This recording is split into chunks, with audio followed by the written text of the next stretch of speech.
O Eterno, abençoado seja o seu glorioso nome. No relato da criação fez questão de mencionar que em 6 dias criou todas as coisas que existem. Mas o 7º dia ele abençoou e santificou para dar exemplo para toda a criação que o Shabat é o dia do Eterno. Outra vez, quando ele entregou a sua Torá, as suas instruções ao seu servo Moshe e ao povo de Israel, ele escreveu com a sua mão, Zahor et Yom HaShabbat Leikadishô. Lembra-te do dia de Shabat para santificá-lo. E desejo a todo o povo da Techuvá que está espalhado sobre os 4 cantos da terra, um Shabat Shalom, o dia da alegria, o dia da felicidade. O dia em que nós descansamos nas nossas obras e vamos nos alegrar com o nosso Criador. E, em primeira mão, eu vou trazer para vocês uma música maravilhosa, gravada aí, um novo sucesso do Garganta de Aço, para animar a todos nós na recepção do Kabbalat Shabbat. Então, para vocês aí, Yosef Torres e o seu novo sucesso.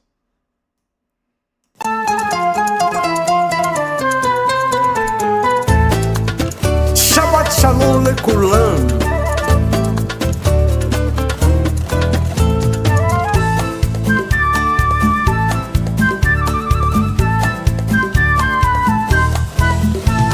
Shabbat Shalom, Shabbat Shalom, Shabbat, Shabbat, Shabbat, Shabbat Shalom. Am Israel, Am Israel, Am Israel Hai. Am Israel, Am Israel, Am Israel Hai. Am Israel, Am Israel, Am Israel Hai. Am Israel, Am Israel, Am Israel Hai. O Davinu Hai, O Davinu Hai, O Davinu, O Davinu, O Davinu Hai. O Davinu Hai, O Davinu Hai, O Davinu, O Davinu, O Davinu Hai. Zahor et Yom HaShabbat Lekadeshô. Lembre-te do dia de Shabbat para santificá-lo.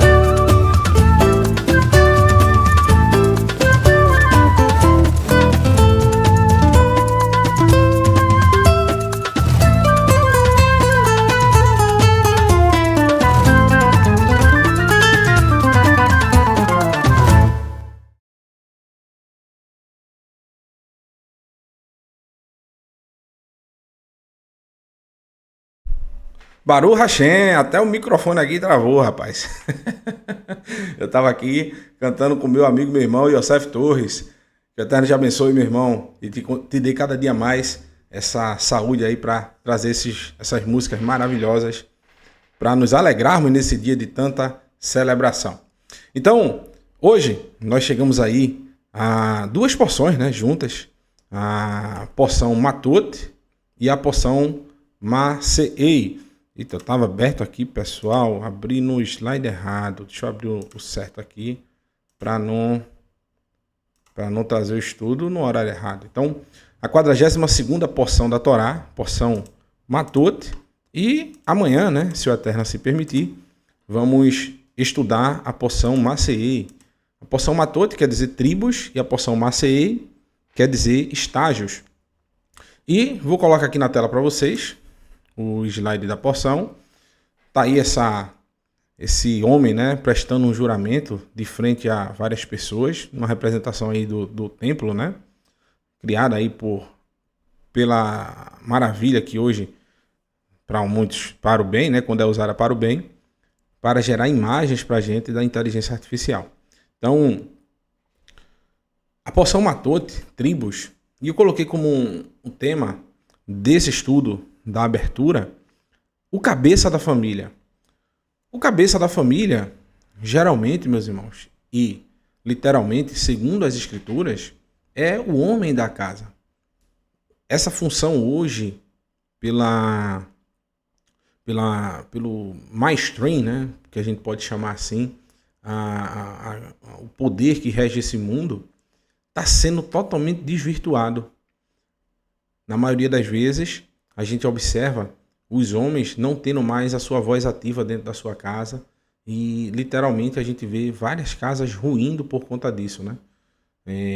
Às vezes um querendo tomar o papel do outro, um homem querendo se colocar no lugar da sua esposa, tendo sentimentos e atitudes que não condizem com o que o homem se propõe, e da mesma forma as mulheres também tomando a mesma atitude.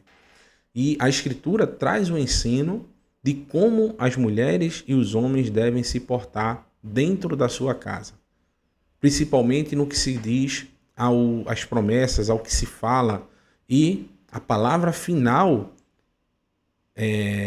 da casa.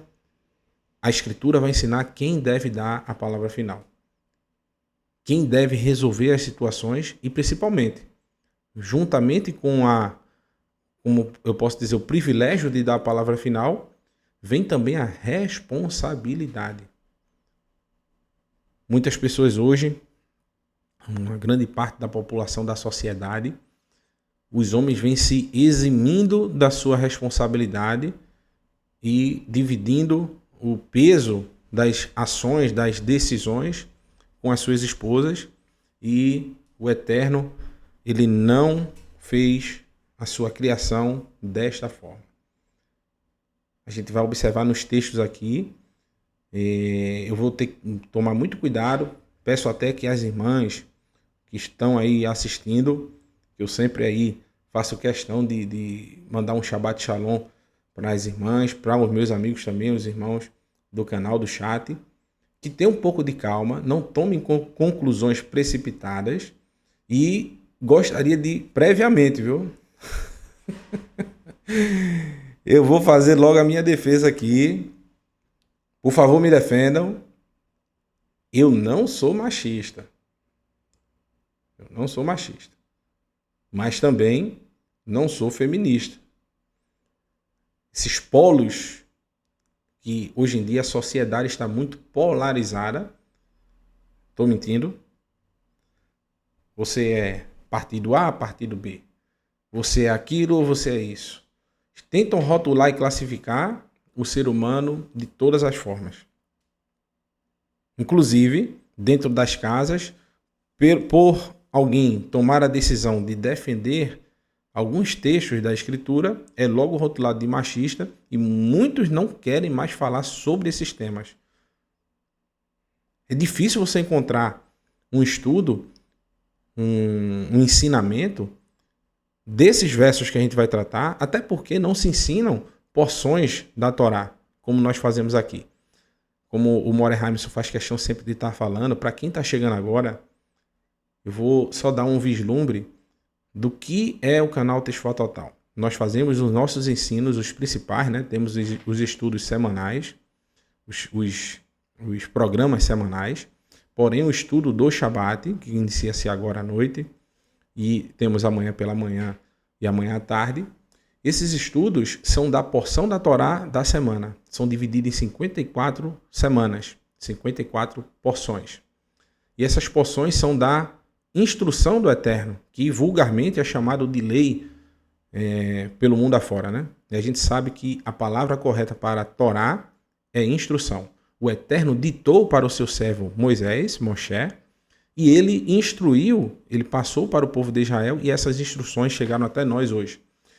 E muitas pessoas acreditam, né, através das mais diversas religiões, que essas instruções já não têm mais validade depois que Yeshua veio, onde na realidade o nosso mestre, como a gente vai mostrar aqui nos textos, ele só ensinou Torá, só ensinou a instrução do Eterno. Ele não ensinou nada fora da Torá. Então, quando você deixa de examinar a Torá, você deixa de aprender com o seu mestre Yeshua. Yeshua mesmo disse, vocês julgam ter a vida eterna nas Escrituras. Pois, cuidado, pois elas testificam de mim. O próprio Yeshua fala que a Torá testifica de Yeshua. Testifica dele. Então, quando nós pensarmos agora nesse tema tão difícil, quando a gente começar a falar aqui sobre esse tema. Opa, perdão. Já entrando com outra aqui do nosso irmão Yosef. Quando a gente for abordar esse tema agora, não pense que eu sou machista, viu? Por favor, irmãs, tenham calma. Não sou machista, só quero ajudar a defender vocês e que vocês tenham uma vida em plenitude, em shalom. Então, o cabeça da família, aquele que se responsabiliza pela sua família. Deixa eu só dar uma tirada aqui nessa luminosidade aqui do slide. Pronto. E no texto de Correlete, Eclesiastes, diz o seguinte: Tove asher lo tidor. Bom é que não prometa, que não jure. Por quê? Mishtedor velo tishalem. Ruim é prometer e não pagar. Tishalem vem a mesma palavra, você forma a palavra shalom. Porque o que é shalom? É você justamente ter uma dívida paga. Quem é que está aqui em Techuvá, que acompanha o Techuvá Total, que fica feliz e tem shalom quando está devendo a várias pessoas e está sem condições de pagar? Ninguém, né? Você tem shalom literalmente quando você não está devendo nada a ninguém. Você vai dormir tranquilo. Está tudo pago. Só tem um que a gente sempre se acordou já devendo, né? O ar, pelo menos, que a gente respira, a gente já deve ao Eterno. Então, pelo menos, temos que agradecer isso, porque Ele nos dá gratuitamente. Porém, você só tem shalom quando você não tem dívida. E o que é que Shlomo está fazendo uma comparação, né? Porque quando você pronuncia faz um voto, faz uma promessa, você automaticamente criou para você uma dívida. E se você não pagar, você não vai ter shalom. Você não vai estar pleno. Você não vai ter tishalem, você não vai ter shalem. Você nunca vai pagar, né? Estar pago. Você sempre vai estar em dívida quando fazemos uma promessa, quando nós fazemos um juramento, quando nós fazemos um voto, quando nós damos a nossa palavra. Tudo isso é um sinônimo. Então é necessário que você julgue bem as suas palavras, que nós, eu sempre me coloco no meio, que nós julguemos as nossas palavras para ver se vamos ter realmente condições de fazer. Mas o bom é o quê? Não prometer. Se você tem a condição, você vê que tem algum irmão seu, algum amigo, algum parente seu que está precisando de algo e você tem condições de dar, não prometa. Faça uma surpresa. Chegue para essa pessoa e ajude. Porque você pode prometer para ela que vai fazer, ajudá-la na sua necessidade e de repente um contratempo, alguma situação aconteceu e você não vai poder fazer. E você vai carregar o nome de quê? De que promete e não cumpre. E nós, meus irmãos, a gente vai abordar isso mais à frente. Nós que estamos em Techuvá, nós somos observados com muito mais afinco, não só pelo Eterno, mas sim pela sociedade que está à nossa volta. Então, o que é que a gente vai acompanhar, né? Um resumozinho básico do que a gente vai encontrar mais à frente nessa porção. Então, nessa abertura do Kabbalat Shabbat, nós vamos encontrar novamente a importância de cumprir nossas palavras, os nossos votos, né? Tanto para com o Eterno, bem como para com o próximo. Também a gente vai encontrar as doutrinas que destroem o casamento e a vida familiar, a ordem que deve ser estabelecida em nossas casas. E também a função bíblica, tanto do homem quanto da mulher. Esse é o tema do nosso estudo, que é justamente o cabeça da família. Então, vamos à frente, né? Vamos andar.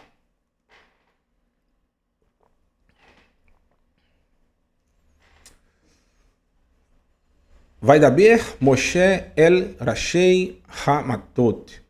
Então falou Moshe aos líderes das tribos. Libnei Israel Lemor. os líderes das tribos de Israel, e ele disse, né? Zé Hadavar Asher Tzva Adonai. Eis o que Adonai ordenou. Então, aqui já não aparece o Eterno dando um aconselhamento, né? Como o rei Shlomo HaMelech disse, bom é não fazer um voto. A gente vai ver uma ordenança do Eterno justamente sobre o voto. Que se a pessoa fizer um voto, ele vai ter que tomar muito cuidado em cumprir o que pronunciou. Ishki Yador Neder, La Adonai, O Ri Shavá Shevuá. Quando o homem fizer um voto a Adonai, obriga-se formalmente por meio de um juramento. A palavra Shevuá também, né? Vem da palavra Shavua, também que é semanas. É a mesma palavra para Shevuá, que é juramento. Porque um juramento é algo que deve ser constantemente, buscar constantemente e colocar em prática. Assim como as semanas também, elas são constantes. Nunca você vai deixar de ter uma semana, né?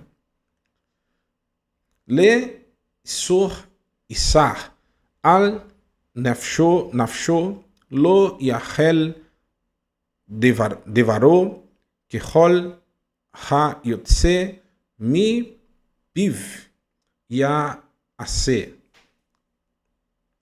Ele não deve descumprir a sua palavra, ao contrário, deve realizar tudo o que prometeu fazer.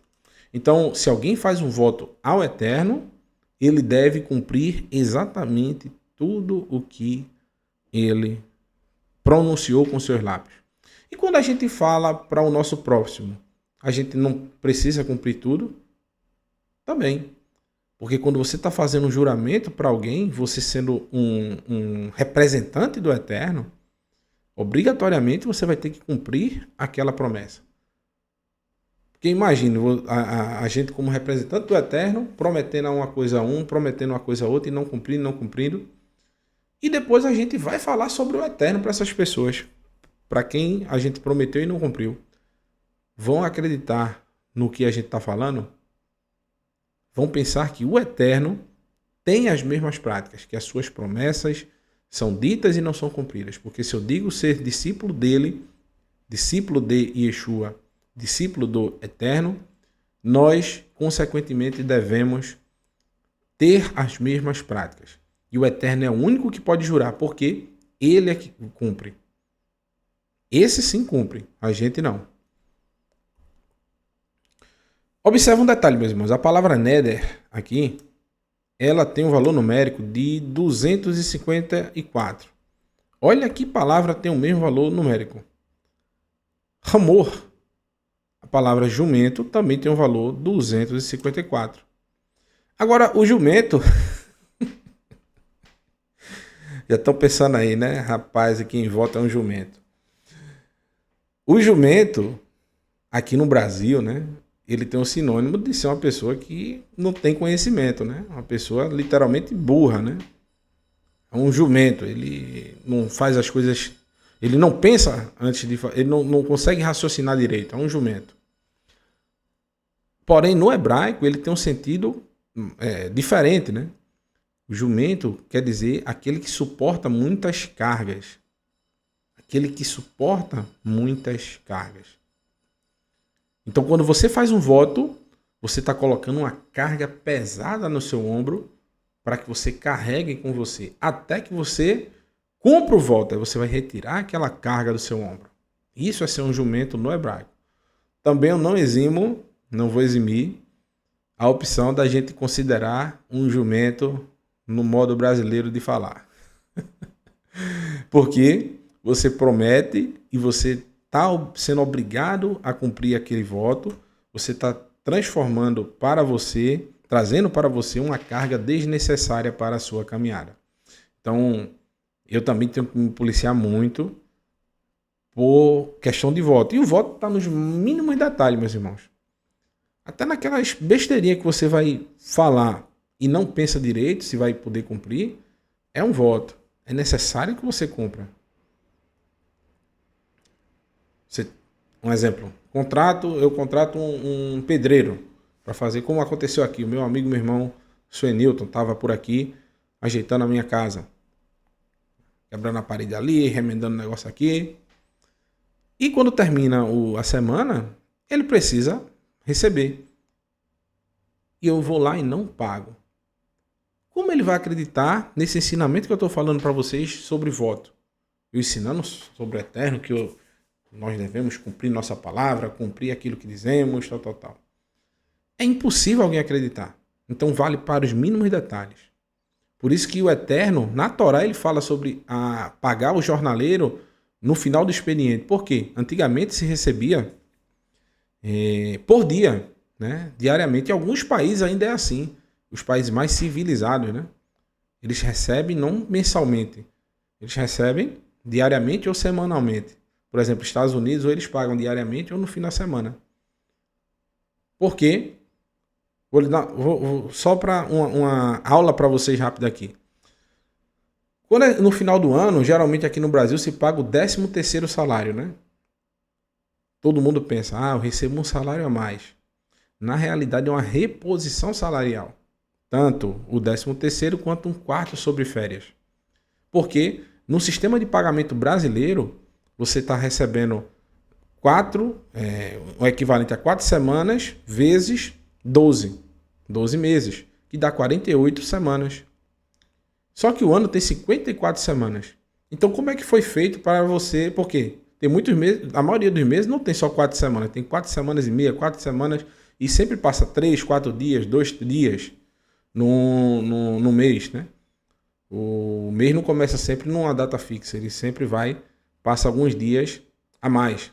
É justamente esses dias que no final do ano soma-se e dá 6 semanas que o trabalhador cumpriu a sua jornada de trabalho, mas não recebeu. Então, o que é que foi feito? Então a gente está devendo 6 semanas. O que é que a gente faz? No final do ano paga um salário, 4 semanas, e nas férias a gente dá um quarto das férias, que dá essas 2 semanas. Então, quando você receber aí, minha irmã, meu irmão, o seu patrão for pagar e dizer, estou lhe pagando o seu salário a mais. Não, você está repondo o que foi pago. Agora, se quiser pagar um salário a mais, a gente está aceitando. Então, por isso que na Torá, o Eterno manda que se pague no final do expediente, porque você não acordou com o salário da pessoa, ele não trabalhou, e quando chegasse no final do dia, você dissesse, olha, não tenho condições, eu não tive dinheiro hoje. Então, o ideal é, quando a gente for contratar um serviço, aquele dinheiro já está separado, para que quando termine, o trabalhador receber o seu salário. Então, deixa eu só ver os comentários, né, para eu não esquecer o que eu coloquei aqui. Então, a gente já estudou em porções anteriores sobre a importância do voto. O Moré Renato de Prísio mesmo já falou bastante sobre isso, uma das porções que ele ensinou. Foi enfático em falar a importância de não se fazer um voto. Só não aprendeu quem não quis, né? Então, as consequências do voto podem às vezes ser catastróficas. Pois quando a gente realiza essa ação, estamos nos colocando em uma posição que não nos compete, de garantir o futuro. E principalmente, prometer a alguém algo que por alguma circunstância não poderemos às vezes resolver por situações adversas. Então, o Eterno, meus irmãos, ele trata do voto de uma forma muito grave, muito dura, né? Ele classifica como algo que deve ser tratado cuidadosamente pelos seus servos. Os compromissos assumidos através das nossas palavras terão um peso muito grande no decorrer das nossas vidas. O próprio Eterno disse, o próprio Yeshua, né? O nosso mestre disse, que nós seremos julgados por cada palavra ociosa que nós falarmos, né? A nossa reputação só pode ter realmente validade quando nós cumprirmos com as nossas palavras. Porque qualquer coisa que você falar, meu irmão, e não cumprir, o que é que vai acontecer? Vão colocar em descrédito aquilo que você fala. E se você se diz servo do Eterno, não pode ficar falando, prometendo coisas e muitas vezes por esquecimento, não é nem por má vontade você ir lá e se esquecer e não cumprir, né?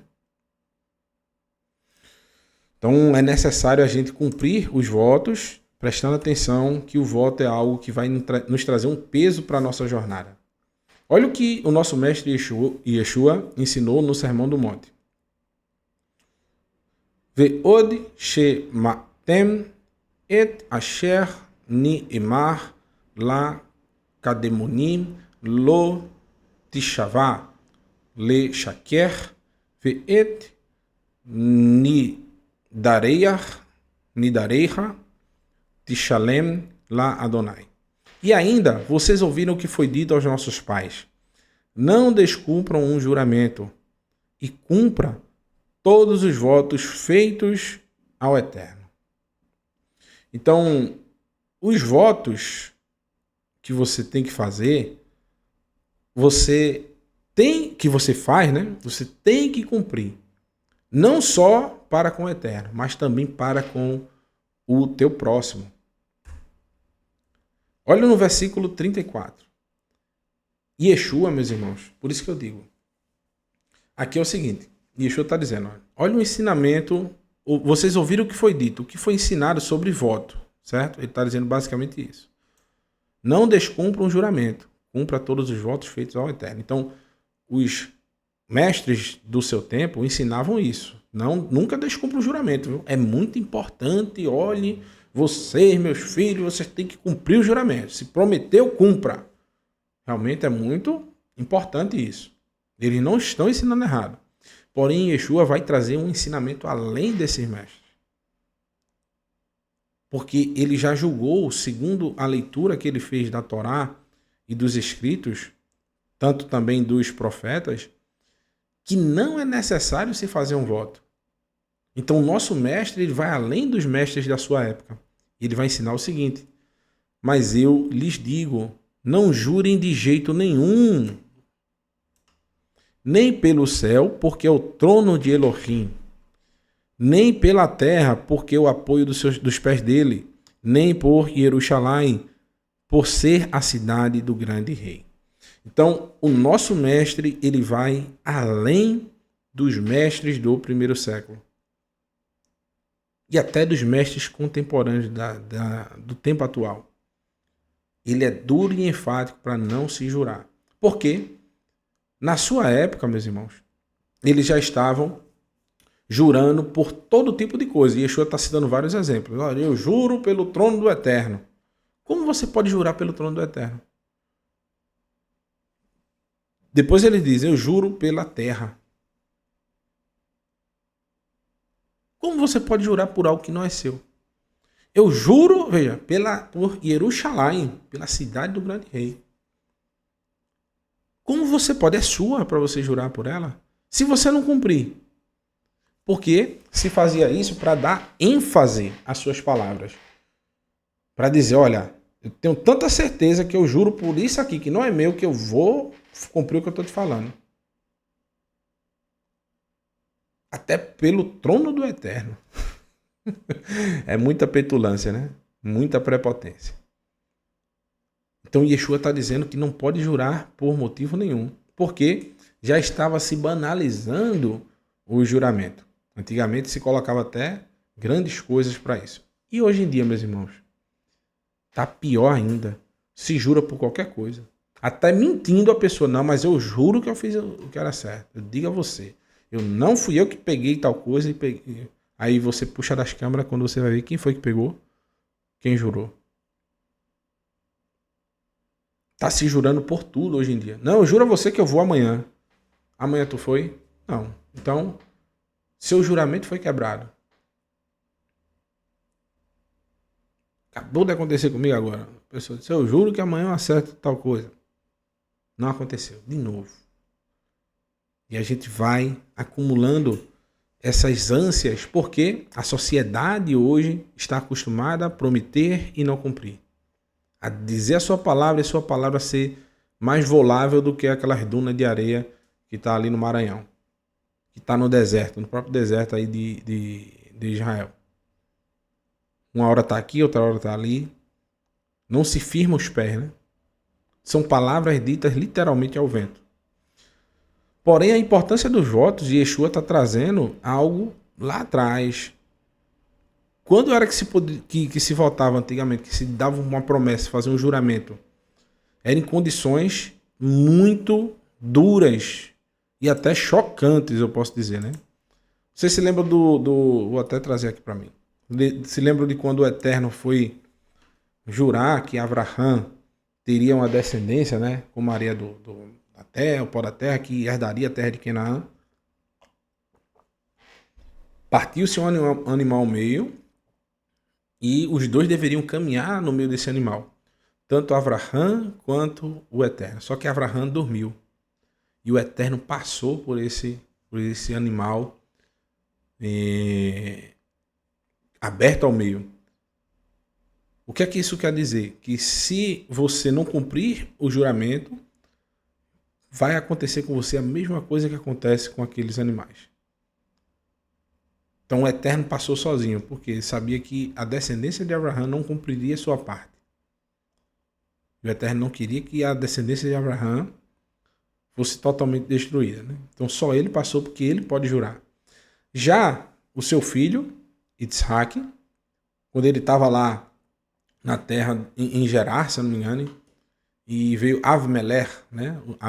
Abimeleque, e expulsou ele, e viu Isaac prosperando, conseguindo melhorar a sua vida, ganhando muita, como é que eu posso dizer, conquistando, né, muitas coisas, muitos bens materiais.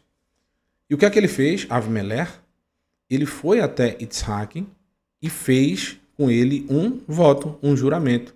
Está descrita essa passagem lá no livro de Bereshit, no capítulo 26, versículo 28 ao 30, que eles abriram o animal em meio e passaram no animal, né? No meio do animal.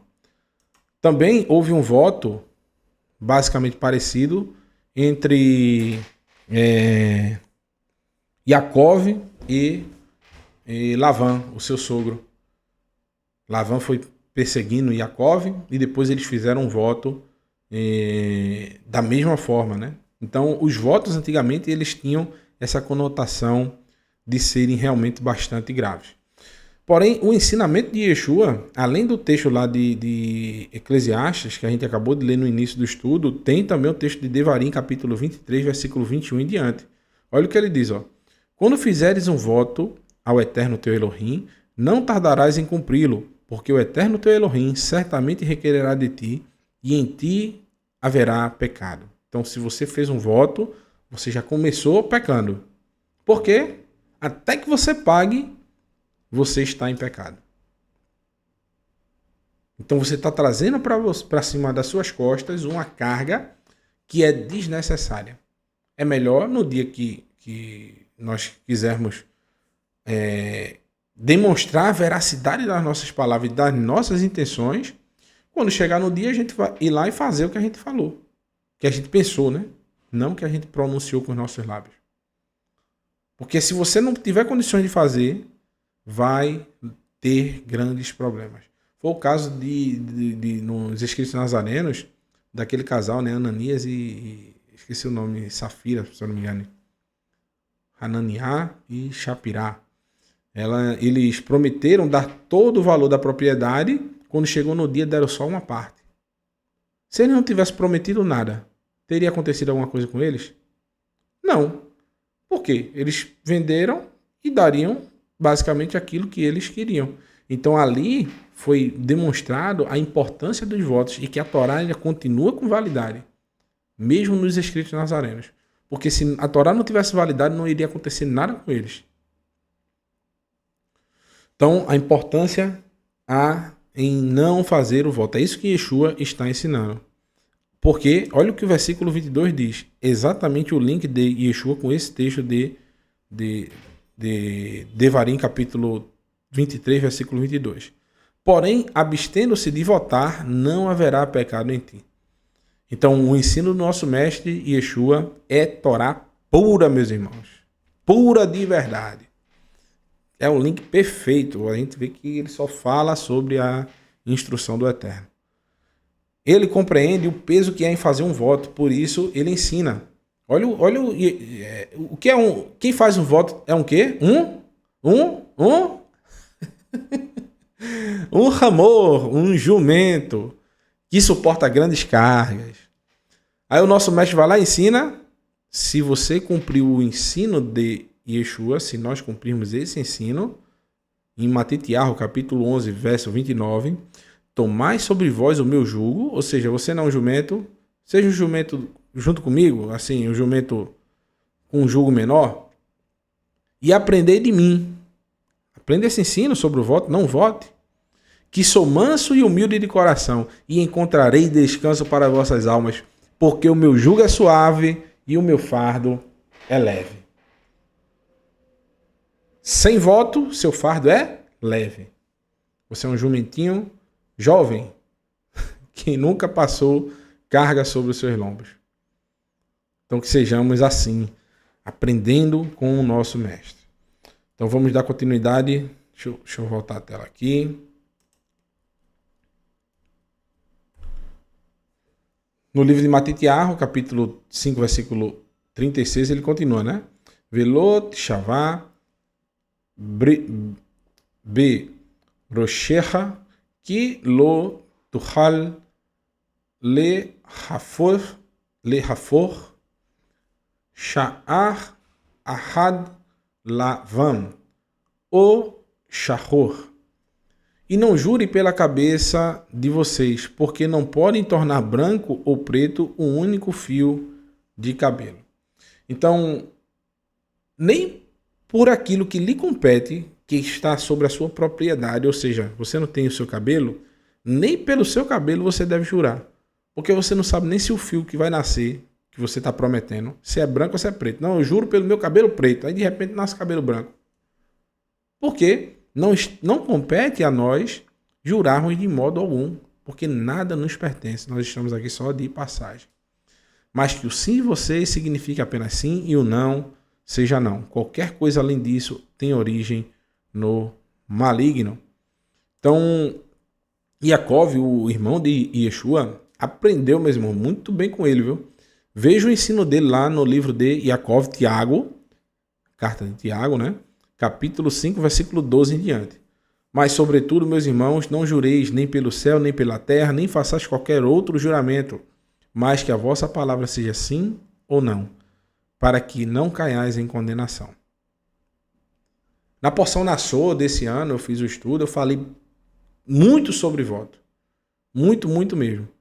Então, cada palavra dita pelo membro da comunidade da Casa de Israel, que a gente está se propondo a fazer parte desse povo, deve ser considerada um contrato que não pode ser quebrado. Tanto é que o tema do estudo foi nossas palavras, nossos contratos. O tema do estudo foi esse. Então, cada palavra deve ser como um contrato. Eu posso fazer isso? Faça. Eu não posso fazer isso? Não faça. Por conta da representatividade do que isso vai causar no futuro. Porque se você vive prometendo e não cumprindo, logo suas palavras não têm validade alguma, são vazias. Então o Eterno julgará, meus irmãos, cada pessoa por cada palavra dita e não cumprida. É um peso, uma falta quando a gente fala e não cumpre. No livro de Bamidbar, nesse mesmo livro, capítulo 5, versículo 6, diz: fale ao povo de Israel quando um homem ou uma mulher cometer algum tipo de pecado contra outra pessoa e assim faltar com a palavra em relação a Adonai, incorrerá em culpa. Faltar com a palavra é uma falta, é uma transgressão. Então, o nosso sim seja sim, o nosso não seja não. Não precisa, eu juro a você, eu prometo a você, eu faço. Não. Só se realmente você tiver na iminência de cumprir. Eu prometo a você que já eu trago para você. Realmente o cara vai ficar ali esperando. Você vai lá, pega e traz, né? Mas não é bom nem prometer, né? Espera aí, eu vou aqui e já volto. Só um minutinho, já volto. Não precisa prometer o juro por isso, juro pelo aquilo, juro pelo meu cabelo, juro por... Não, tenha calma, espere. No momento certo você vai cumprir pelo menos não uma promessa, mas um acerto, né? A gente deve ter uma vida de acertos. A gente deve conversar com as pessoas e dizer nossas intenções. O que a gente pretende fazer. Mas sempre termino dizendo, se o Eterno permitir, eu farei. Lembre-se disso. Im Yetzer Hashem.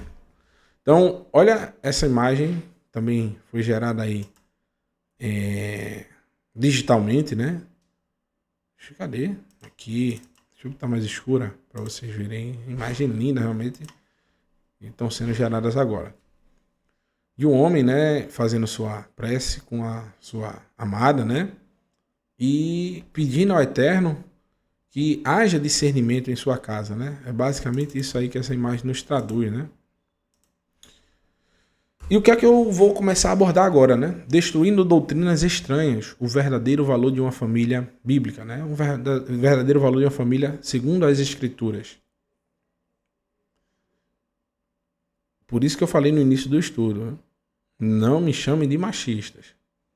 De machista, né? Eu vou defender as mulheres, principalmente a minha esposa, como eu faço há mais de 17 anos na minha casa. Quer dizer, há mais de 17 não, que no início eu não era tão bom assim não. Eu ainda titubeava, não tinha tanta firmeza nas minhas palavras, nem as minhas decisões eram tão acertadas. Mas a gente vai entender aos poucos a função, né, de cada um, né? Porque hoje a cultura no mundo, meus irmãos, do mundo que a gente vive, traz um sentido totalmente diferente para as famílias. Os casamentos de hoje estão literalmente em crise. A gente vê pelo mundão aí. A quantidade de divórcio é estratosférica, né? Nunca houve uma quantidade tão grande de divórcio como a gente está vendo hoje, né? Então, os homens buscam promiscuidade, traindo suas esposas e não assumindo as suas responsabilidades. Muitos não querem mais um relacionamento sério e é dito pela boca das mulheres o seguinte, né? Homem não presta, né? Homem é tudo igual, não tem mais homem no mercado e homem não presta. As mulheres cada vez mais empoderadas querem assumir o papel do homem em ser provedoras e mais fortes que os homens em suas atribuições. Indo ao mercado de trabalho, e literalmente com seu mérito, as mulheres têm muito mérito no mercado de trabalho, conquistando lugares que antes os homens ocupavam. Porém, isso traz para nós alguns pensamentos críticos que a gente deve fazer. Foi isso mesmo que o Eterno desenhou? É essa mesma a disposição da família que é fiel aos preceitos do Eterno? Até que ponto podemos conectar as palavras do Eterno com o conceito do mundo atual? Esse ensino é Torá. O que é que eu vou trazer para vocês agora? Uma visão básica. Esse mundo que está decaído, está decadente, vem destruindo as famílias com um discurso de empoderamento das mulheres. O empoderamento é: a mulher hoje tem um relacionamento com qualquer homem que quiser, muitas vezes engravida, vira uma mãe solteira, porque às vezes não sabe nem qual é o pai da criança, infelizmente. Sai para trabalhar e deixa o filho na creche para o Estado educar. O Estado, em suma, hoje está sendo muito politizado. Entra um grupo, sai outro grupo e todos eles querem fazer a cabeça das novas gerações para que continue apoiando aquele tipo de doutrina, aquele tipo de forma de pensar. E o que é que vai acontecendo? Muitas dessas formas de pensar são contrárias à educação que o Eterno deu através das Escrituras. Por quê? Nos tempos das Escrituras antigos, né, a gente viu um exemplo, por exemplo, a mãe de Timóteo, né? É um exemplo claro. As mulheres sempre ficavam com essa incumbência de dar a primeira educação aos filhos, de trazer os preceitos de moralidade e dignidade. Eu mesmo, por exemplo, e minha família, meus irmãos, todos nós fomos criados por minha avó. Minha mãe precisou sair para trabalhar, meu pai faleceu, e eu sou filho de um pai de um relacionamento diferente da minha mãe, e os meus irmãos de outro relacionamento, que ela havia se separado. E nesse caso, minha mãe precisou sair para trabalhar. E minha avó ficou cuidando da gente. Minha avó analfabeta criou 4 crianças, literalmente, e todos eles se deram para pessoas de bem. Eu lembro que a minha educação de preceitos morais, quem deu foi minha família. Porque no colégio o professor se pautava a dar os assuntos específicos das suas matérias, só se atinham a isso. Educação sexual, educação política, essas coisas, não tinha nada disso na minha época. Hoje em dia a gente vê muito a política se envolvendo nas escolas, a sexualidade sendo ativada das crianças. É uma lástima. Não são todos os professores que aceitam isso, né? Muitos professores fazem o que é certo, é se ater ao que ele se propõe a ensinar. Se é matemática, é matemática. Se é português, é português. Até a aula que tinha de religião se ensinava sobre todas as religiões. A protestante, a evangélica, o candomblé, qualquer uma. Porém, hoje está se politizando as crianças. Então, quando você chega em casa, a criança volta do colégio, que hoje as escolas aqui no Recife, o que mais tem é colégio de tempo integral. Deixa o menino lá de 7 da manhã, só pega de 5 da tarde. É o dia todinho na cabeça do menino. Quando chega em casa, ele não respeita mais os pais, não. É muito difícil. É muito difícil os filhos respeitarem os pais hoje. Raras são as exceções. Eu digo por... Eu vejo empiricamente. No meu convívio social, não sei na cidade de vocês aí, mas aqui tá demais. São cenas que eu olho assim e digo, rapaz... Se fosse no meu tempo, no tempo de vovó, eu não tava nem mais com os dentes. Tava rindo aqui, banguelo. Ela só olhava assim, eu digo, ih, rapaz, fiz besteira. Já me calava, ficava sentada moada assim, ó. Às vezes até ela perdoava. Mas tinha vezes que ela dava umas... esquentava o couro. E até hoje eu sinto saudade disso. Porque a vida bate muito mais forte. A vida é sem piedade. O rei Davi, quando foi para ser castigado, o profeta perguntou, você quer que seja afligido pelos seus inimigos? Quer que tenha uma praga no povo? Quer que... Não, prefiro ser pelo Eterno. Porque ele tem misericórdia. E ele pode retirar essa praga. Ele vai me auxiliar. Ele vai ter recede, ele vai ter graça. Porém, o ser humano não tem. Então, literalmente, meus irmãos, está sendo destruído o que o Eterno projetou. Então, a mulher não pode trabalhar? Pode, a minha esposa trabalha. Agora, a função do homem é ser o provedor. Se ele não está com condições de prover para sua casa, ele tem que buscar, de alguma forma, sempre estar buscando ativar a sua mente e a sua força para poder ser o provedor da sua casa.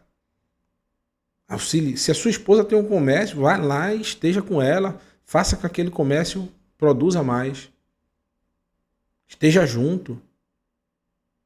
Mas que você esteja sempre à frente dos problemas. Porque o homem é que é chamado pelo Eterno para prestar conta, não a mulher.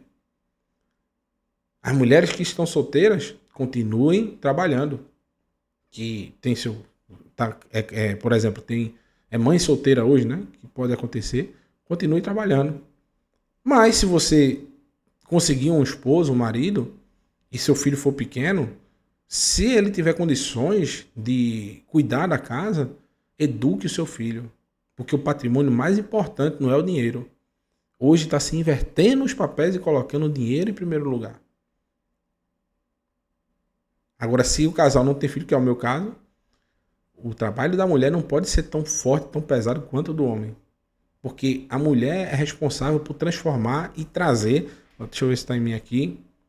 A mulher, meus irmãos, ela tem o poder que nenhum homem do mundo tem. A mulher, ela tem a força que nenhum homem do mundo tem. Ela transforma uma casa, um simples parede de tijolos, em um lar. E ela não consegue fazer isso se ela estiver muito ocupada correndo atrás de dinheiro que às vezes é desnecessário. Que a maior parte do tempo das nossas esposas, se você tem condições, seja para que ela edifique um lar. E um lar não está em limpar o chão, em passar uma roupa, em fazer... Um lar está em cuidar dos detalhes. Em enxergar aquilo que falta. Se é paz para o marido, se é uma janta boa, se é um carinho, um afeto, se é um aroma agradável quando ele chegar em casa, se é um passeio organizar a agenda do esposo para ele ter um tempo de passear, de se divertir, é estar reunido no Shabat. A mulher transforma o homem. Então, se os dois chegam no mesmo tempo, cansados, exaustos, tudinho, não vai ter condições de conversar, não vai ter tempo para poder namorar, alô. Não vai ter tempo para nada. Para se divertir. A mulher que tem esse papel de preparar e trazer e dar ao homem tudo aquilo que ele não encontra em nenhum outro canto no mundo, a não ser dentro da sua casa. A minha casa eu encontro shalom. Quando eu chego, a minha esposa trabalha bem menos do que eu. Na minha empresa, mas no geral eu creio que ela trabalha 2 vezes mais. Porque hoje o empoderamento feminino está dizendo que o serviço de cuidar de um lar, de fazer uma casa um lar, não tem valor. Pelo contrário, é o maior valor que existe, não há preço que pague. Me diga aí qual homem prefere o dinheiro do mundo todo ou um lar agradável para se morar.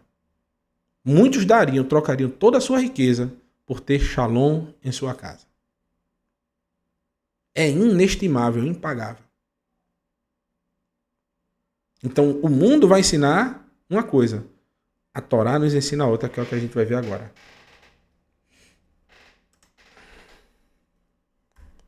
No livro de Bamidbar, no capítulo 30, ainda no versículo 4, diz o seguinte: quando uma mulher fizer um voto a Adonai, obriga-se formalmente enquanto for menor e viver na casa do seu pai. Então, qual é o ponto aqui? A mulher, meus irmãos e minhas irmãs, dentro da casa do pai, se ela fizer algum voto ao Eterno, alguma promessa, o que ela pronunciou de sua boca, dentro da casa do seu pai, o que a gente vai ver agora no próximo verso é o seguinte, que as palavras dela serão validadas ou invalidadas pelas palavras do seu pai. Enquanto a mulher está sob o teto do seu pai, ele, o pai, é responsável por suas palavras, por seus votos. A palavra final sobre o que ela disse é dele.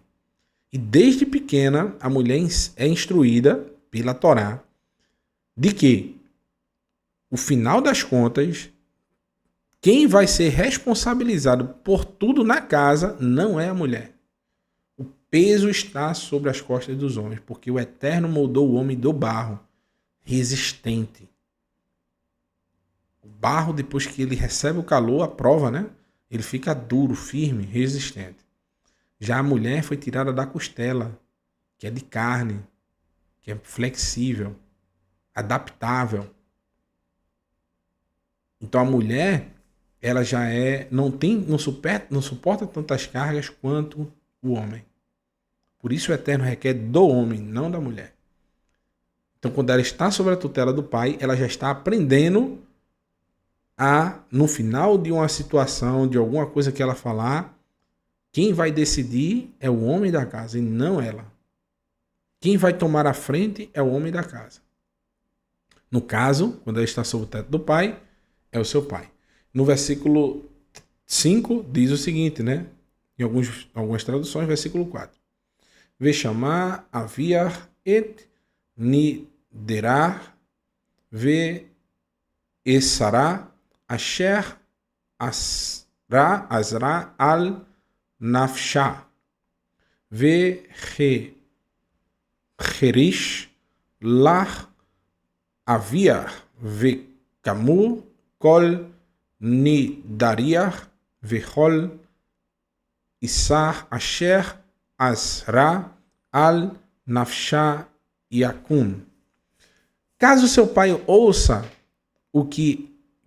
ouça que ela fez um voto ou que se comprometeu com algo e mantiver a sua paz, todos os votos delas permanecerão válidos.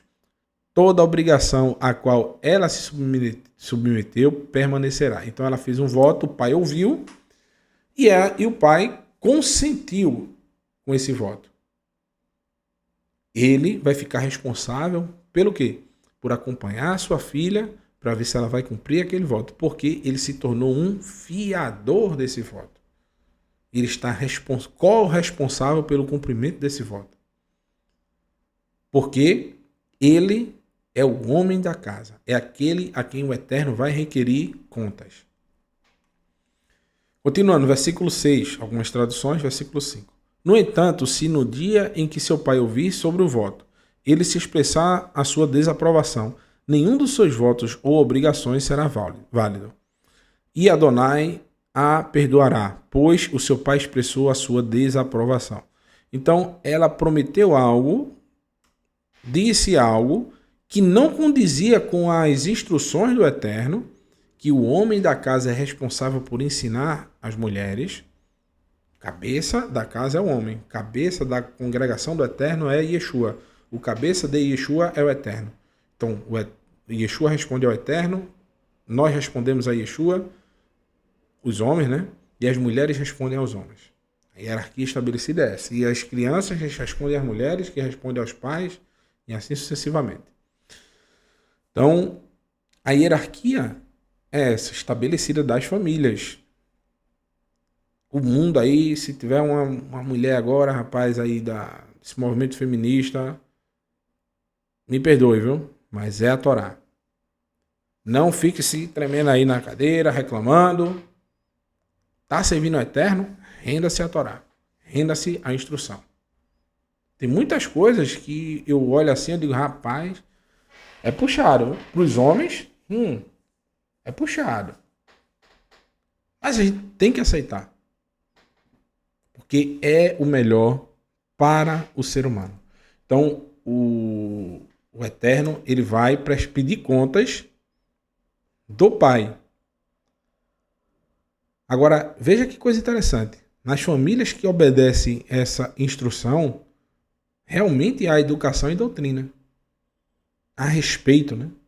As filhas acatam a decisão do seu pai, que é a autoridade da casa. Chega a dar gosto você ver. Um pai dizer, minha filha, não vai, eu quero que você senta ali, fica ali quietinha. Às vezes uma mocinha, uma menina com 13, 14, 15 anos de idade, vai lá, se senta e fica quieta. Dá gosto de ver. Já aqui, você vai andando nos cantos, o pai, minha filha, pega aquilo ali pra mim, por favor, me traga. Eu vou pegar nada, se eu quiser que pegue, só levanta e sai. Já vi casos assim, hein? Eu fico olhando, eu digo, rapaz, o mundo tá de cabeça para baixo. Então, se a filha acata a decisão do pai, também será provável que quando ela se casar, ela vai também entender as instruções do seu marido. Porque o que o pai fala para a filha é o melhor para ela. E o que o marido fala para sua esposa, ele sendo, lógico, temente ao Eterno, né? É o melhor para sua esposa. Não pense que um marido que teme ao Eterno, isso a gente está falando em condições, irmãos, de quem teme ao Eterno. Porque, um exemplo, você, varou aí a irmã, teme ao Eterno, o seu marido não. E um exemplo, que nunca aconteça, né? O seu marido aí, o bonitão, aparece com um carro zero e você sabe que não tem condições dele ter comprado aquilo. Daqui a pouco compra uma mansão e quer que tu assine os papéis. E você, irmã, vai entrar nessa aí? Porque você teme ao Eterno e você sabe que tem coisa errada na história. A gente está falando de casos e se submeter a instruções que venham de pessoas que são tementes ao Eterno. Agora, só porque o seu marido não cumpre a Torá, as instruções do Eterno, você não deve obedecê-lo? Não. Se forem instruções que você que estuda, né? Você está aqui acompanhando o vídeo é porque você estuda. Você está vendo que são concernentes com o que você já leu na Torá, você tem que obedecer e submeter ao seu marido. Que for contrário à Torá, realmente respeite primeiramente ao Eterno, que ele é o nosso Pai. No versículo, deixa eu passar aqui, 7, diz o seguinte: tendo feito votos ou se comprometido irrefletidamente e fazer algo e ela se casar, e seu marido souber a respeito dos votos e mantiver paz com ela no dia em que souber disso, os votos e as obrigações dela permanecerão válidos. Então, ela fez um voto e não refletiu direito. O pai consentiu, beleza. Agora o marido foi lá, ouviu aqueles votos e consentiu também. Ele vai responder por essa ação da esposa. Deve tomar cuidado que quando ele souber esse voto, ele tem que, na hora, se vê que tem algo errado, ele anular. O marido tem o poder de anular as palavras da esposa? Tem. E as ações da esposa? Muito provável também. A gente vai ver um caso muito interessante aqui na Torá, se a gente analisar por esse lado, mais à frente. Se, porém, o marido expressar a sua desaprovação no dia em que ouvir a respeito disso, ele invalidará o voto dela e a obrigação a qual ela havia se comprometido, e Adonai a perdoará. Então, olha, preste atenção. O marido tem o poder de, se a mulher ter feito alguma palavra, ter dito algum juramento, algum voto, dizendo que vai fazer tal coisa, e o marido disse, olha, você não pode fazer isso.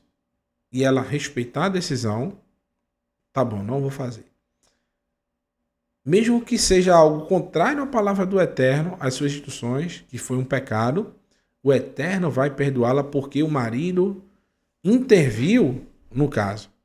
Ele não foi conivente com o caso. Então, no ato do casamento, a autoridade do pai já não tem mais validade no caso da mulher. A mulher agora que ficou empoderada, no casamento ela pode ficar batendo de frente com o marido diz uma coisa, ela diz outra por cima e lá vai, e só é do jeito dela e pronto, como muitas vezes acontece hoje. Não. Numa discussão, a mulher vai apresentar as opções para o marido. Deixa eu ver o tempo do vídeo aqui, do estudo. Que horas são, né? Já estamos aí nas 7 horas, né? Dá pra gente dar mais uma esticadinha. Então, o marido, no final das contas, quem deve, a mulher, ela tem a opção de apresentar ao marido as opções. Mas no final das opções que foram apresentadas, colocadas na mesa, no final das contas, o marido que tem que se impor e dar o seu veredito sobre o tema. Considerando sempre se as opções que a sua esposa deu, se for para agradar mais a ele do que a ela, ele sempre tem que buscar a opção de agradar mais a sua esposa. Agora, se o que ela está pedindo pode causar um problema sério que venha prejudicar o casal, o casamento, a casa de vocês, ou até mesmo a comunhão com o Eterno, evidentemente que isso deve ser colocado de lado. E o homem tem que se impor e dizer, não, mas eu prefiro que seja assim e acabou-se. Porque já analisou as situações. A mulher, até na ciência explica isso, o homem... se vocês estudarem sobre a visão, o homem tem uma visão mais fechada, mais focada. Tanto é que o homem, ele não consegue fazer 2, 3 coisas ao mesmo tempo. Já a mulher está cuidando do menino aqui, está atendendo o celular numa coisa, está passando o aspirador de pó na casa e ainda está assistindo televisão ali atrás. Vê? Cuidando do menino, atendendo o celular, passando o aspirador e assistindo televisão. O homem, ele quebra a televisão, joga o menino no chão, quebra o aspirador, joga o pó nos coisas e desliga o telefone. Ele não consegue fazer 4 coisas, 3, 5 coisas ao mesmo tempo. E ainda está cozinhando o almoço no fogão. Vê? É muita coisa. Já o homem, ele está fazendo uma coisa e ele está fazendo errada. Às vezes eu estou fazendo negócio, minha mulher está falando aqui do lado, aí eu paro, olho para ela e digo, é o que, rapaz, que tá falando aí? Eu não entendi, não. Mas, rapaz, você não me escuta? Minha filha, eu não faço 2 coisas ao mesmo tempo, não. Às vezes eu tô vendo uma matéria, uma coisa importante, de repente ela começa a falar, parece que ela adivinha. Quando eu não tô concentrado, ela não fala. Quando eu tô concentrado, quero ver naquela parte mais interessante, ela no meu ouvido. Eu digo, rapaz, que foi isso? Você não me ouve, você toda vez dá prioridade às outras coisas, e começa. Já ela não, ela tá vendo a televisão, tá ouvindo o que eu tô falando, tá vendo o que tá acontecendo. Cientificamente, o homem tem a visão muito fechada, a mulher tem a visão mais periférica. O que isso nos demonstra? Que a mulher que vai apresentar ao homem as outras opções que ele pode não estar enxergando. Possa ser que uma delas seja melhor para eles, mas pode ser que aquela que ele esteja focado seja realmente a melhor, mas a decisão é dele. O homem é o cabeça da casa. Irmãs, vocês aí são o pescoço. Direciona o seu marido para onde você quer olhar. Para onde você quer que ele olhe, para que ele tome a decisão conforme aquilo que você está querendo. Por quê? A carga, meus irmãos, do homem foi retirada da mulher e colocada sobre as costas do homem. E é assim que tem que ser, porque o homem, geneticamente, ele é mais forte. Biologicamente, ele é mais forte. Porém, a nossa esposa tem que ser forte na cabeça para poder ser pleno, né? O homem ser pleno. E o que é que a gente estava falando antes? Que o homem tem capacidade de anular os votos, aquilo que a mulher se comprometeu em fazer, até os erros da sua esposa. Porém, a gente encontra um caso muito interessante na Torá, no início, com os nossos pais de abençoada memória, Adão e Havá, Adão e Eva, no qual eles... Aconteceu justamente o que a gente está falando nesse estudo. A mulher se comprometeu em fazer algo e fez, realizou, e depois trouxe essa opção para o marido, para Adão, nosso pai.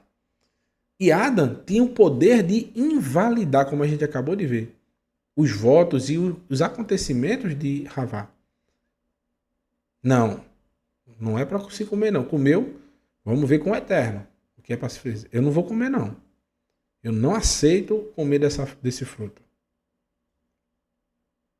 Essa era para ter sido a atitude de Adão, ao meu ver.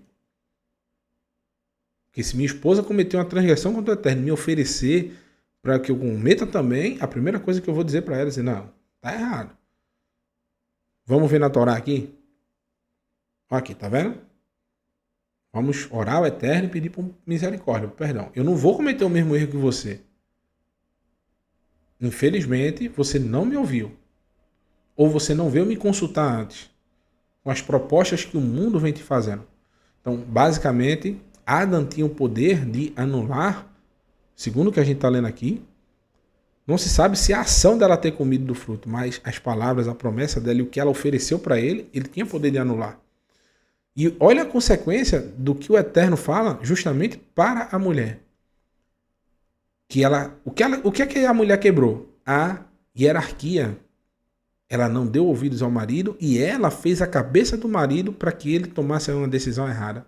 E ela impôs ao marido o erro. Por isso a decisão final é do homem e não da mulher. Olha, a mulher, ela disse, né? Ele disse, o Eterno disse: aumentarei muito sua dor no parto e você dará aos seus filhos com dor.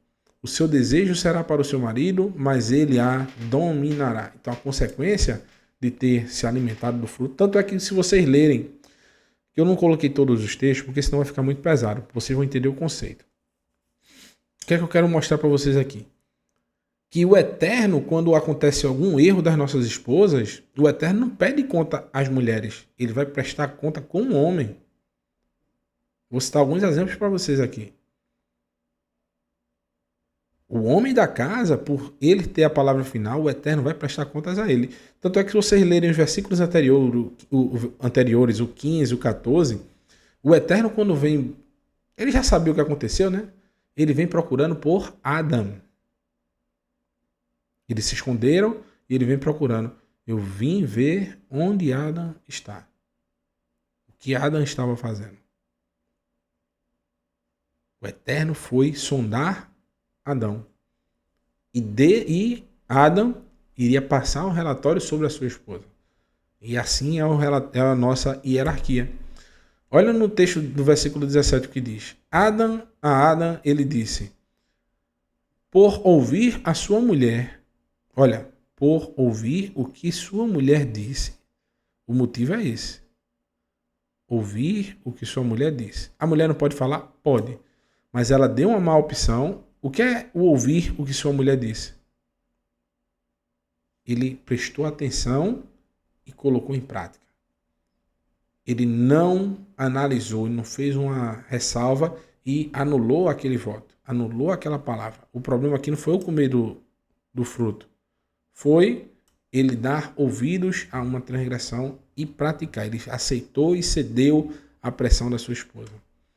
E comer da árvore acerca que ordenei, você não deve comer dela, o solo é amaldiçoado por sua conta, você trabalhará duro para comer dele enquanto viver. Então, o erro de Adão e Havá foi não respeitar essa ordem natural. Então, eu costumo dizer a todo mundo que o machismo e o feminismo são duas armas do inimigo das nossas almas. Do malar, do mensageiro, responsável por testar a fidelidade do homem. Então ele vai usando artimanhas ali para ver se o homem cai. E uma dessas artimanhas é o feminismo e o machismo. Os extremos. O homem achar que pode tudo, senta numa cadeira e pega ali, mulher, aquele negócio, traz para cá e faz algo comer, faz isso. Já a mulher achar que deve ter mais autoridade, direitos iguais, e mais autoridade que o homem. A Torá está ensinando direitos iguais? Em tese, sim. Porém, o direito é igual. Direito à salvação, direito à graça, direito ao amor, à fidelidade do eterno. Mas dentro da casa, o direito de a responsabilidade por tomar uma decisão, porque quem será cobrado é o homem, não a mulher. É um peso a menos que o Eterno dá para a mulher. Porque no princípio, meus irmãos, o Eterno estabeleceu a ordem perfeita. Ele deu a instrução a Adão, não a Havá. Ele que passou a instrução para ela. Ele, o marido, também tem a responsabilidade de ensinar a sua esposa sobre a Torá. Ele é o cabeça, a autoridade. O homem é o cabeça. Assim como a autoridade de Adão era o Eterno. Quando quebramos esses ciclos, estamos desfazendo a instrução da criação. E quando estabelecemos essa ordem, por consequência, estamos voltando ao princípio onde o Eterno era o cabeça do ser humano. É isso que é restabelecer a ordem natural das coisas. Outro caso parecidíssimo. Olha o texto Bereshit, capítulo 18, versículo 10. Está aqui Sara rindo, né? Abraham e os mensageiros. Ela por trás da cortina aqui, ninguém está vendo ela. Ele aqui, né? Olha o que o texto diz. Vai Omer, Shov, Ashuv, Eleiar, Kaet, Hayá, Verne, Ben, Le Sara, Esterra, Ve Sara, Sho, Maat, Petar, Ha, Ochel, Vehu, A, Haraiv. E ela disse, com certeza retornarei até você por volta desse tempo, no ano que vem. Sara, a sua mulher, terá um filho. Então, os mensageiros estavam conversando e olha o que aconteceu. Abraham e Sara, eles eram o quê? Idosos e de idade avançada. Sara não tinha mais idade para engravidar. Então, eles já eram Baim, né? Zaknin, né? Era Zaknin, Baim. Eles eram idosos, né? Avançados de idade, né? Eles já não tinham mais condições de ter filhos, porque Abraham tinha quantos anos? 99 e Sara tinha, se não me engano, 89. Então, logo, essa mensagem que estava sendo dada era para quem? Para os dois. Porém, eles estavam falando diretamente com Abraham. Seria até, como é que eu posso dizer? Uma indiscrição dos mensageiros ficar conversando com a esposa de Abraham, né? Eles nem o conheciam. Quem teve o primeiro contato foi Abraham. E o que vem depois é o que eu quero mostrar para vocês. Por ter ouvido isso, né? Por ela ter ouvido isso, por isso Sara riu consigo, ao pensar, sou velho e meu senhor é idoso, terei prazer outra vez? Porém, olha o problema. Quem riu aqui? Sara. Mas o Eterno, ele não foi até Sara para recriminar a sua ação. Ele falou com Abraham. Preste atenção. Adonai disse a Abraão: por que Sara riu e perguntou? Ou seja, por que Sara riu? E fez uma pergunta para Abraão: realmente darei à luz um filho sendo tão velha? Ela estava rindo e pensando. O Eterno ouviu seus pensamentos e ele não foi até Sara. Ele foi até Abraão. Porque ele é o responsável, o cabeça da casa. O Eterno respeita a hierarquia. Porque seria uma indiscrição também dos mensageiros recriminar a esposa de Abraão na frente dele. Quem deve trazer uma demonstração às nossas esposas é o marido. Por isso que Paulo, às vezes, era Shaul, né? Paulo era criticado, é criticado por um texto que tem lá, se eu não me engano, em 1 Coríntios, que diz a mulher permaneça calada e se ela tiver alguma pergunta, faça ao marido. Por quê? Possa ser que a pergunta que a esposa fazia na congregação, ou houve algum caso, trouxe algum tipo de mal entendido, ou como é que eu posso dizer, um mal-estar na congregação. E o professor que estava ensinando acabou dando uma resposta mais dura. E o que é que isso pode acontecer? O marido não gostar da resposta que foi dada à sua esposa. Então, as perguntas deveriam ser direcionadas a seus maridos, que com educação iriam, se ele não soubesse, ia perguntar ao professor, e o professor ensinaria ele, e ele ensinaria ela. Do mesmo jeito, as admoestações e a responsabilidade da casa está sobre, segundo a Torá, não segundo eu. Eu não sou nada, não sou ninguém. É do homem. Olha o que o texto de Efésios, eu vou dar uma adiantada, meus irmãos, uma lida mais rápida para a gente poder, tem muita gente com fome já aí, já tem mulheres aí que já estão meio chateadas comigo. Não se chateie não, minha irmã, é pro seu bem, viu? Alguns homens já estão com o olho assim, olhando, rapaz, minha responsabilidade é maior agora. Então, vou dar uma adiantada para que a gente possa abranger todo o estudo. No livro de Efésios, não é só o homem ficar sentado na regalia não, viu? A gente vai ver agora o que vem junto com essa responsabilidade, com essa última palavra que o homem pode dar, vem também junto uma responsabilidade muito grande. No livro de Efésios, capítulo 5, versículo 21, diz: submetam-se uns aos outros no temor ao ungido. As mulheres devem se submeter ao marido como fazem em relação ao Senhor. Então, o que é que Paulo está falando aqui? Ele está citando lá o livro de Bereshit, que as mulheres devem submeter o seu desejo ao seu marido. Paulo não está sendo contrário à instrução do Eterno. Pelo contrário, ele está ensinando a Torá aqui. A Torá ensina isso. Quer a gente goste, quer não goste. No versículo 23 diz que Raba'al Hu Rosh, porque o homem é o cabeça da casa. Então, porque o marido, né, é o cabeça da casa. Ha-Isha Kimo Gam Ha-Mashiach Rosh Ha-Ida Vehu Ha-Moshiach Ligariator. Da mesma forma, o ungido, o escolhido do Eterno, como cabeça da comunidade, mantém o corpo seguro.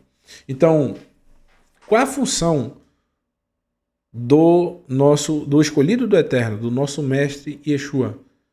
Ele vem, segundo Shaul, manter o corpo seguro.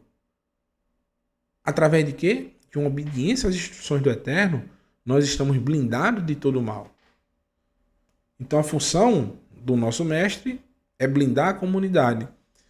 E se o marido é o espelho do nosso mestre, do escolhido do Eterno, qual é a nossa função com nossa esposa? Além de provedor, também aquele que protege, aquele que guarda.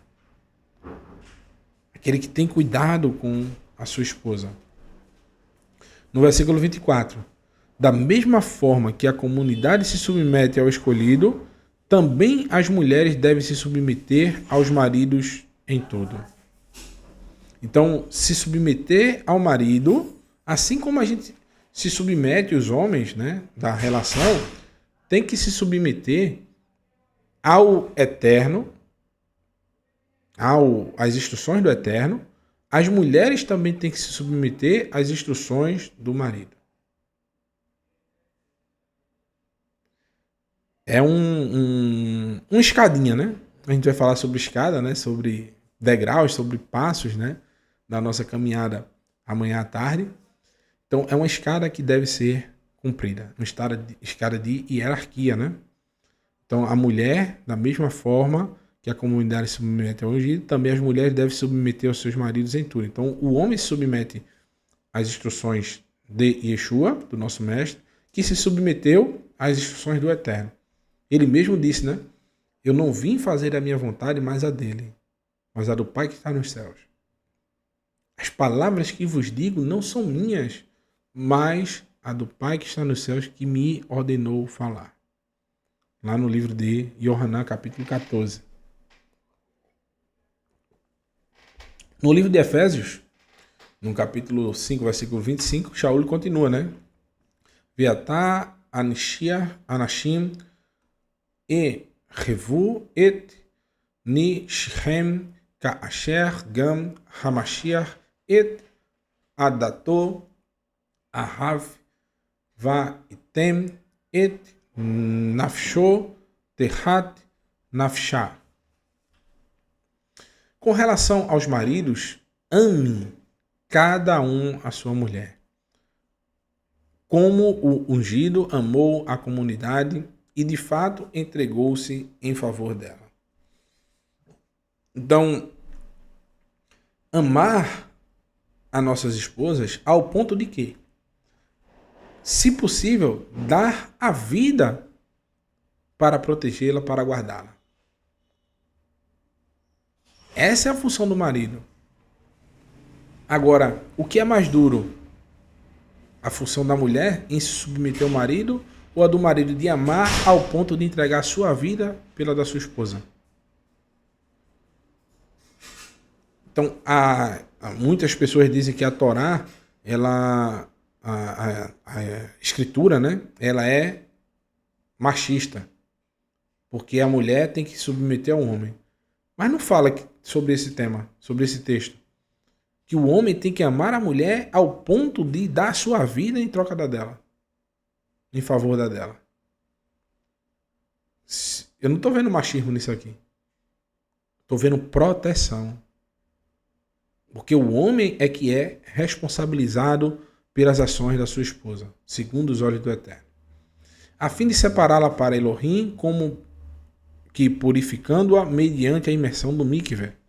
Então, a imersão do mikvé é justamente um sinal, né, de que nós estamos entregando e nos dedicando ao Eterno. Então, esse dar a vida, literalmente é trazer a ela a vida, né? Que quando a gente se imerge no banho de purificação, no batismo, né? Por exemplo, a gente está se renovando para o Eterno. Então a mulher tem que estar sempre purificada através de quê? Das instruções do seu marido. Com o objetivo de apresentar a comunidade a si mesmo como noiva da qual se orgulha, sem mancha, ruga ou qualquer coisa semelhante, mas santa e sem defeito. Agora imagine a cena. Segundo as interpretações do que o povo pensa, né? O marido é que vai submeter a mulher vai ficar sobre... Ela vai ser submissa em tudo concernente às instruções. O que Paulo está falando o tempo todo aqui, Shaul está falando somente sobre o que é comunidade, né? A congregação do Eterno, o nosso mestre Yeshua, o homem e a mulher. Sempre nessa ordem. Não está se falando em obedecer, por exemplo, seu marido vai cometer uma transgressão, vai fazer um assalto, você vai estar lá do lado dele. Mulher, tu vai ter que dirigir o carro para eu roubar o banco. Não é isso. É só sobre coisas relacionadas ao Eterno. Se submissa em tudo. Se ele está falando conforme a Escritura, se ele estudou, é aquilo, faça. Agora imagina um homem usando isso aí, né? Que muitos pegam, a mulher tem que ser submissa. Aí o cara tá andando todo alinhado, né? Terno e gravata, perfume cheiroso, relógio bonito, carro bonito, sapato brilhando mais do que tudo. E a mulher é os farrapos, cabelo lá em cima, com as unhas por fazer, trabalhando muito dentro de casa, o marido não ajuda a lavar um prato, não ajuda a consertar uma casa, um negócio está quebrando, ele não faz, quem faz a mulher, deixa de todo jeito para ela se virar, desorganiza tudo. Não é isso que a Torá está falando. Está falando do homem prover para a sua esposa, para que ela esteja, olha, sem rugas. Ou qualquer coisa semelhante, santa e sem defeito. Ou seja, que ela esteja impecável. Isso é amor à mulher. É deste modo que cada marido deve amar a sua mulher como o próprio corpo, porque o homem que ama a sua mulher ama a si mesmo. Se você ama a si mesmo, você deve prover tudo para a sua esposa. Nada pode faltar para ela. Você, o homem, ser o provedor. Hoje está se tirando o papel do homem ser o provedor da casa. O homem deve buscar ser o provedor. Ah, mas eu não estou conseguindo, meu irmão. Minha esposa hoje, o trabalho dela está garantindo tudo na casa. Vá buscar. Não fique parado, não. Até que você consiga prover para sua casa e que sua esposa trabalhe menos que você. Porque esse menos que ela vai trabalhar na rua, ela continua trabalhando. Se ela trabalha mesmo que você, a mesma coisa que você na rua, ela trabalha muito mais. Porque quando chega em casa, na maioria das vezes, ela que trabalha mais do que você. Mesmo que ela trabalhe menos que você, às vezes ela ainda trabalha mais que você. Porque o que ela faz em casa, ela ainda faz. O que ela faz na rua, ela ainda vem fazer em casa para ajustar tudo. Voltando aí ao livro de Bamidbar, no capítulo 30, versículo 10, algumas versões, versículo 9. Só botar o texto aqui. A gente já está finalizando. Deixa eu só ver a hora aqui. E 7h30 já. Vamos finalizar já, para o pessoal ir jantar, né? Interessante. Diz o seguinte: o voto de uma viúva, entretanto, ou de uma divorciada, incluindo todas as suas obrigações, continuará válido. Então, ela fez um voto, o marido consentiu e ele veio a falecer. Esse voto deixou de ter validade? Não. Continua tendo validade. Ela não vai deixar de cumprir o seu voto. Se uma mulher tiver feito um voto na casa do seu marido ou tiver feito algum juramento, ou seja, agora já passa não viúva, não mais aquela menina que se casou e teve a validação dos votos feita pelo seu marido. Agora é dentro da casa, ela se casou, não tinha voto nenhum, ou então os votos que ela tinha foram anulados, mas agora ela quer fazer um voto já casada. Pode ela simplesmente fazer porque ela está ali casada agora com seu esposo, ela pode ter direito de pronunciar coisas sem o consentimento do marido, se comprometer a coisas sem o consentimento do marido. Um exemplo, a mulher vai lá e diz: olha, eu estou querendo fazer uma cirurgia plástica para tirar a barriga todinha e ficar linda e maravilhosa. Mas o marido vai lá pesquisar e vê que tem muitos riscos nessa cirurgia. O doutor não é tão bom. Mas ela se comprometeu a fazer e vai lá e faz. Não pode. Porque é uma prerrogativa do marido anular uma palavra da sua esposa até. Por conta da segurança que ele vai analisar. Ele vai buscar outras informações. Que às vezes a mulher está tão fascinada para fazer aquilo ali que ela nem olha os perigos em sua volta. É o que eu mais vejo na televisão. Marido dizendo, chorando, né? Às vezes acontece algum imprevisto numa cirurgia dessa, e o marido chorando, dizendo: ela não precisava ter feito isso, que eu não queria que ela fizesse. Mas às vezes a cabeça está tão focada naquilo, sem tomar conhecimento, faz até escondida. Eu já vi casos de acontecer escondido. Versículo 12. Se o marido ouvir sobre isso e mantiver a paz com ela e não expressar desaprovação, todos os seus votos e obrigações permanecerão. Então, agora o Eterno está falando de votos pronunciados na casa do marido, ou seja, não foram feitos anteriormente, sim da casa do marido Por isso o marido tem direito de invalidar ou validar, né? No caso aqui ele validou, né? Ele validou esses votos, né? No versículo 13, em algumas versões 12, diz: no entanto, caso o marido anule no dia em que ouvir a respeito deles, tudo o que ela disser, votos ou obrigações, não subsistirá. Seu marido os anulou e Adonai a perdoará. Então o marido tem o poder de anular o voto. O marido poderá manter os votos e obrigações ou poderá anulá-los. No entanto, caso o marido manter a paz com ela, dia após ele confirmar... Caso o marido mantenha a paz com ela, um dia após, né? Aqui está dia após dia, né? Dia após dia, ele confirmará todos os votos e obrigações dela. Ele deverá manter, pois susteve paz com ela no dia em que ouviu a respeito deles. Ou seja, ele ouviu e não falou nada. Nem que sim, nem que não. Ele continuou em shalom, né? Em paz. É o famoso quem cala, consente, né? Calou, consentiu. Então, o que é que isso traz para a gente nos ensinar nos dias de hoje? Porque muitos podem pensar, né? Ah, meu irmão, mas isso não existe mais templo. Isso era no tempo do templo, né? Fazer um voto, você tinha que ir até lá, fazer um sacrifício para iniciar o voto, depois outro para finalizar. Mas isso está trazendo uma ordenança direta com relação ao nosso dia a dia de casados, meus irmãos. Esse ensino dá para todos nós uma base da maioria das situações que encontramos no nosso dia a dia.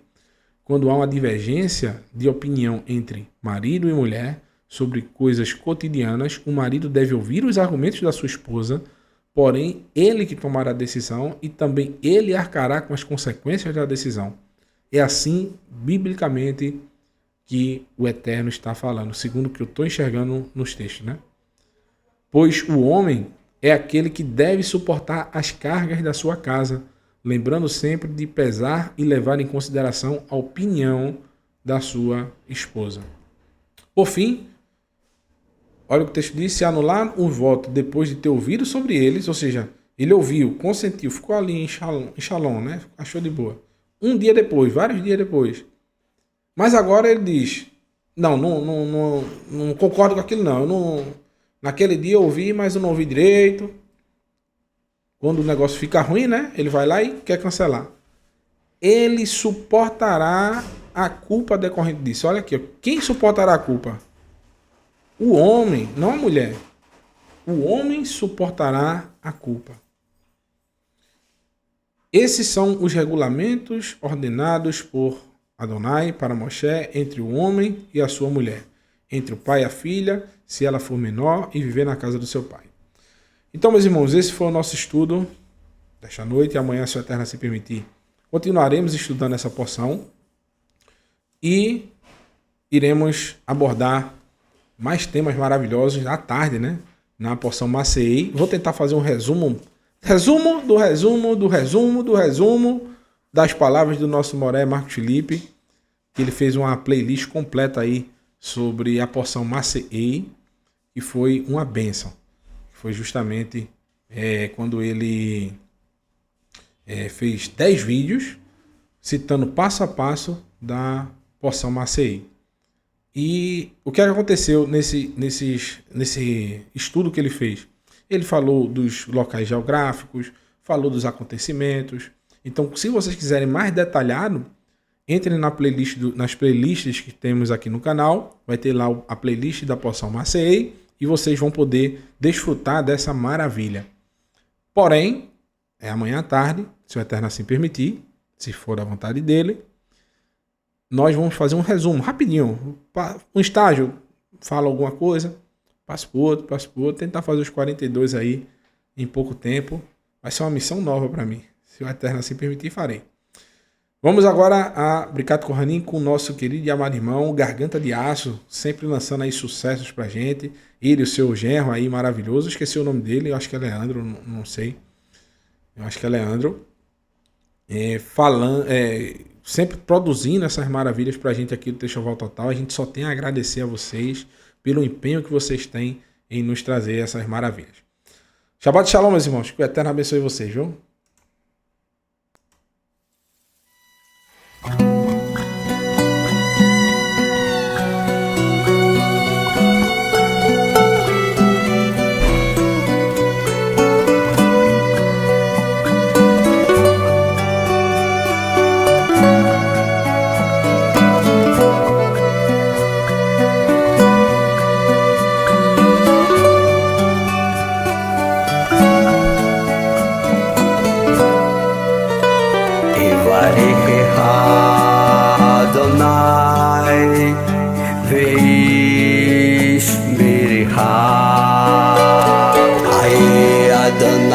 פניו אליה והונקה אדוני פניו אליה ויעשה לה שלום ויעשה לה שלום יברך